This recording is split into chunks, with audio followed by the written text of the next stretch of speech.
San Francisco. November 16. U.S. President Joe Biden said on Thursday he would continue work to advance Pacific trade deal even as his vision for a regional agreement against China's influence stumbled against bid strengthen workers' rights. Our work is not done yet, Biden told corporate CEOs in San Francisco, where he attended the summit of the 21-member Asia-Pacific Economic Cooperation Forum. We will continue to work to better facilitate high-standard trade that advances workers' rights through strong enforcement of labor standards.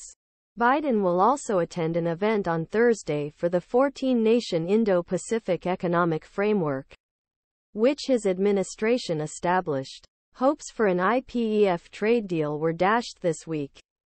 Members failed to agree on improving labor and environmental standards or compliance. People with knowledge of the talks said, the United States and its Indo-Pacific partners should regroup and recalibrate trade pillar negotiations early next year. Deputy U.S. Trade Representative Sarah Bianchi told on Thursday, asked how long it would take to finalize IPEF trade deal.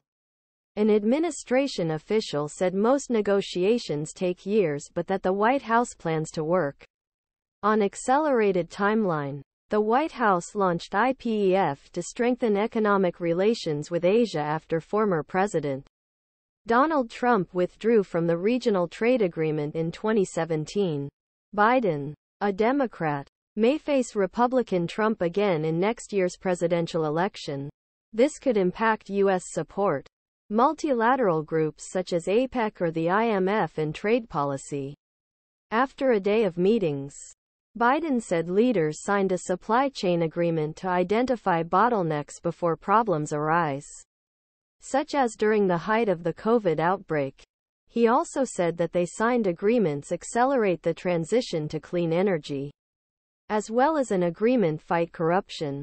He also announced the launch of an investment accelerator that will bring private capital into clean energy and technology investments.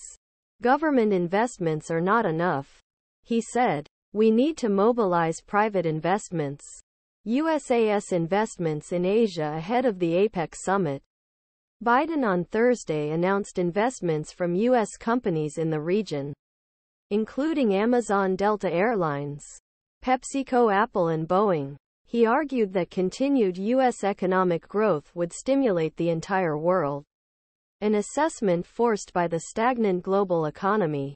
The International Monetary Fund last month cut its growth forecasts for China and said overall, global growth remained low and unbalanced despite the exceptional strength of the U.S. economy. Real global GDP growth of 3.0 is projected for 2023. Biden said 60% U.S. exports go to APEC countries, and American businesses are the largest source of foreign direct investment in these economies, with a commitment at least $40 billion in 2023.